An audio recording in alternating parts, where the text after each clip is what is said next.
मग इथंच बसलं दिसलं का कसं काय जात होता पाला पचवल्यात. मी नेहमी सांगतो लोकांना छोटीशी गोष्ट, रात्रीच्या वेळेला तर एक आपली बॅटरी तुमचा जीव वाचू शकते. आम्ही 200 मीटर अंतरावरती, 200 मीटर नाही माफ करा, 100 मीटर अंतरावरती इथं 2 नाग पकडून गेलोय कालचा एक दिवस. आणि आज मात्र इथं घोणस आहे. मी प्रत्येक वेळेला सांगत असतो तुम्हाला दिसताना जंगल झाडी असं वाटेल, पण बाजूला घर आहेत लक्षात घ्या. आणि हा मित्र जो सांगतोय अचानक त्याच्या पायामधनं हा साप जाताना दिसला. हा साप जर थांबला, आपला पाय पडतोय आणि कळत येईल लक्षात येत तो चावतोय, एवढा मॅच होतोय तो, म्हणजे चुकलेल्या तो पाला पातळ त्याच्याशी.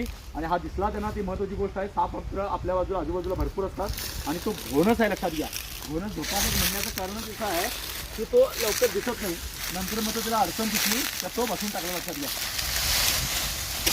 प्रत्येक ठिकाणी हा मॅच होणारा साप आहे. आणि तुमच्या बाजूला सुद्धा झाडी झुडपं असतील तर तुम्ही काळजी घेणं गरजेचं आहे. आणि अशा प्रकारचं आता काय केल्यानंतर पळून जाण्याचा प्रयत्न करेल. आता तुम्ही व्यवस्थित बघू शकता.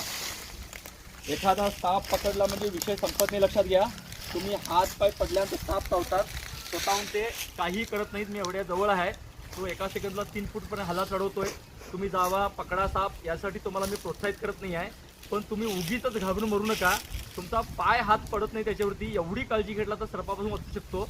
आम्ही फक्त साप बघितल्यावर तो घाबरतो आणि आम्ही निगेटिव्ह विचार करतो लक्षात घ्या. ते मात्र तुमच्या आजूबाजूला आयुष्य घालवालेत. हा साप पकडून पण दुसरे येणार आहेत. आणि तुम्ही अशा ठिकाणी घरं बांधताना आपल्या आजूबाजूला साप आहेत, आपण काळजी घ्यायला पाहिजेत. हे जर तुम्ही डोक्यात ठेवला तर सर्पदंशापासून नक्की वाचू शकता. घोणसची जास्त ओळख करून देण्याची गरज नाही.